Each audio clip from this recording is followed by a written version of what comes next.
Eto na nga po, Cheese Escudero. Nako may ano, meron eto Ahoy! magandang pag-usapan to mga kababayan. Base po dyan sa nakasulat,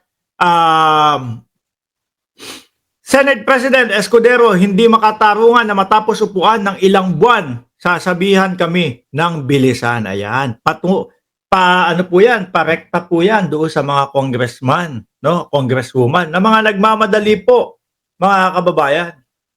Mga nagmamadali, ano na daw? Dapat umpisahan nyo na yung impeachment. Di ba sila Franz Castro yon, mga kababayan?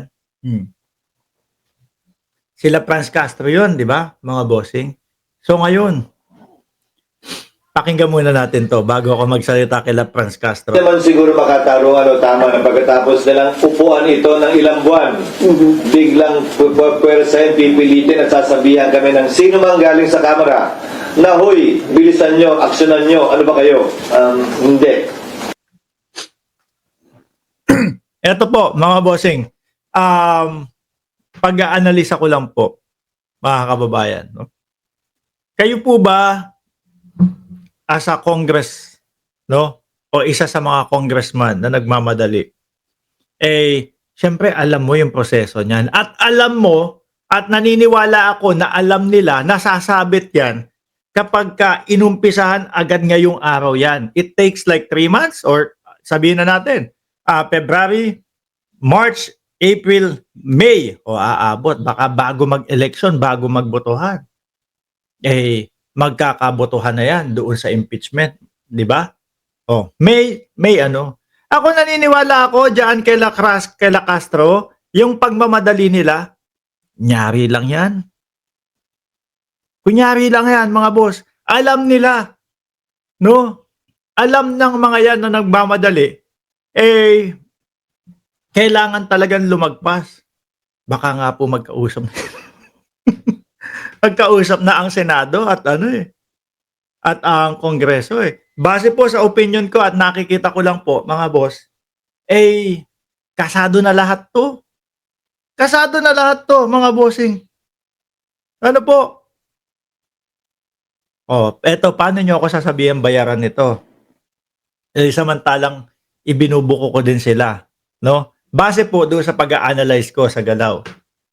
Tingin ko kasado na tong mga to at alam na nila, mga kababayan. Ngayon, sila Castro, sige, mag-ingay na lang kayo. Kunyari, minamadali nyo kami. Pero ang katotohanan, eto po, saktong-sakto, inilagay doon sa huling sesyon ng Senado. Inilagay sa huling sesyon ng Senado, mga kababayan, na ang susunod na sesyon, tapos na ang eleksyon. Kaya nga sabi ko sa inyo umaasa pa pala si Bato de la Rosa na isa siya doon sa mga boboto sa pag-impeach sa vice-presidente. Mukhang malabo na. Mga bossing, ako naniniwala ako, may mga pag-uusap tong mga to. Kaya litong-lito yung mga DDS Ano po, kung babasahin mo yung pag-aanalisa, lahat po yan mga alam na nila kung ano yung magiging kasagutan yan. Ano po, yung mga senador na yan, imposible naman na hindi sila nakikinig doon sa mga sa mga hearing, hindi po sila nakikinig doon sa mga quadcom, hindi po sila nakikinig doon sa mga tawag dito, mga good government na mga hearing. Nakikita po nila yan. Ano po, alam na nila yung mga mangyayari dyan. Sabi ni Frozen Zol, Art of Warcraft, na caught off guard na ang mga DDS sa mga pangyayari, mga kababayan. Sabi ni Lance Christian Baldonzo, tuwang-tuwa sila, hindi nila alam na iba na ang senator na magbobotohan sa June at maraming pro-BBM at anti-Duterte na i-impeach si Inday. Yun nga ang ikinatataka ko sa kanila. Nung lumabas po yung June 2, nung pagkapahayag po ni Joel Villanueva, tuwan-tuwa sila kay Villanueva. Ano kayo ngayon? Yung impeachment nyo, wala, harang. Kasi nga tinapat nila tinapat nila yung ako mas maniniwala ho ako mga kababayan. Doon sa doon sa itinapat sa dahilan na kung bakit itinapat nila ngayon ang impeachment yung kahapon kasi po pagka dinala doon sa Senado, mga kababayan, last session na nila last session na nila yun. Oh. Tapos mag-adjourn na kagaya nung sinabi na June 2 na. Wala na. Di ba? Syempre, hindi naman nga pwede. Tama naman si Senate President Chis Escudero. Ano yun? Kakabigay nyo lang sa amin tapos gusto nyo bukas umpisa na. Hindi ba pwede namin basahin lahat ito? Et cetera, et cetera. Pero yung sabihin, basahin pa namin to pag-aralan. Mga nanonood ho yan eh. Doon sa Kongreso, nagkakapasahan na din po ng mga knowledge ang mga yan. Di ba? So alam na nila yan. Kahit po June 3, kahit po ano na ngayon, petsa, February 7, kahit po February 7, alam na po nila yan. No? Napasahan na din po ng mga ano yan, ng knowledge kung ano ba tong nakapaloob sa impeachment at kung ano yung mga ebidensya. Naipasa na po. Kung June 7, kung February 7 umpisahan yan, pwede nilang gawin yan. Naniniwala ho ako, mga kababayan. Pero bakit June 2 pa? O sige, June 2 pa. Tapos sabihin na lang natin na sabihin na lang natin kasi kailangan pa natin reviewin to. Tayo nga simpleng mamamayan. Tayo simpleng mamamayan na meron pong na meron pong mga kanya-kanyang trabaho na hindi naman po natin trabaho etong sa impeachment na pag-aralan. Alam natin kung ano yung mga nangyayari. Sila pa ho kaya. Naniniwala ako pag pinumpisahan bukas yan, uusog yan. Pero hindi. Sa June 2 na, pagkatapos ng eleksyon. Sabi ni Luke Channel Vlog, anytime kaya nilang gawin yan. Pero sa June 2 na, para masaya yung mga DDS. Di ba? Para masaya daw yung mga DDS. Akala yata ng mga DDS, sila lang yung merong grandmaster.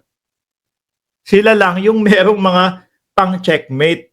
Hindi nila alam, mas delikado sila doon. Dahil natapos na yung election at iba na yung mga nakaupo. Di ho ba? Tuloy natin. Hindi ganon at hindi ako papayag din nun. Ang impeachment process para sa akin, hindi mahalaga kung pabor kayo o kontra, hindi mahalaga kung ma-acquit o ma-convict.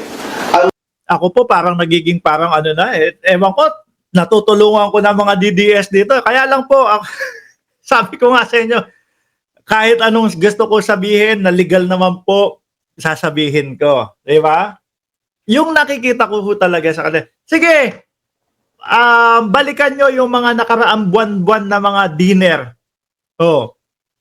Dinner ng mga senador sa bahay ng Pangulo, sa pangunguna ng First Lady. Sorry ha. Pero yun dapat yung na-analyze nyo mga DDS. Di ho ba? Hindi yung, yay! June 2! Yung pala, sablay na kayo doon sa June 2. Yan binibigyan ko na kayo ng hint. Dapat, wala nga po. Kaya masaya sila. Masaya sila na nausog ng June 2. Yung umpisa ng baka nga hindi pa umpisa yun baka pag-uusapan pala, baka sabihin dyan sa June 2, ganito po, i-schedule po natin yung gagawing hearing para sa impeachment, sa June 30 po o July 1. Ganito po, July 1 na lang po natin iuusog yung pinaka hearing para sa impeachment. Bakit ho? Kasi meron pa pong mga naunang kailangan tapusin na hearing. O sige, natuwa na naman yung mga DDS. Oh, wala kayo. Tingnan nyo, hinaharang na ng Congress. Hindi nila alam. July 1, unang araw nung mga bagong senador nauupo. Nawala na. Yung sinasabi ni Bato de la Rosa na siya ay haharang sa impeachment. Di ba? O ngayon, malulungkot kayo pagka narinig nyo yun. I-analisa nyo mga DDS kung ano yung sitwasyon. Di ba? I-analisa nyo yung pagkakasunod-sunod. Sabi ni Frozen Soul at si Cheryl Santa Maria, nandyan na, shoutout sa inyo. Pathetic yung mga DDS kasi kapag kumilos sila before election, babagsak sila sa boto. Kaso kung after election, too late na. Kung sakaling mag-umpisa yan ng bago mag-election, posible na kayang-kaya nilang mapahinto. At kapag ka naipahinto po at yung mga senador nila ay bumoto na hindi ma-impeach ang vice-presidente, another 1 year ang hihintayin bago tumangkilik ng bagong mga bagong magrereklamo tungkol sa impeachment sa vice-presidente. Kaso after election, number game na. Baka hindi na umabot sa 5 o 6. 'Di ba? Baka hindi umabot sa 5 o 6 ang bumoto sa vice-presidente, mga kababayan. Yan lang, i-analyze nyo mga DDS. At least binibigyan ko na kayo ng hint kung ano yung sasapitin nyo dahil anong vice-presidente dahil dyan sa junto na yan.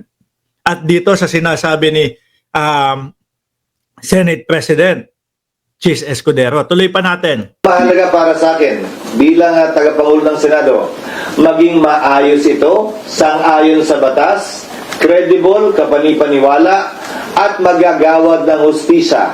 Pabor man yun sa opinion ng mas nakararami o konti o hindi. Considering you mention yun ng mga possible scenarios, sir, can you... Yan ho, mga kababayan, sinasabi ni Chis Escudero, ng ating Senate President. Hindi po ako anti-Chis Escudero, ha. Kaya lang po, hindi na ako naniniwala dyan.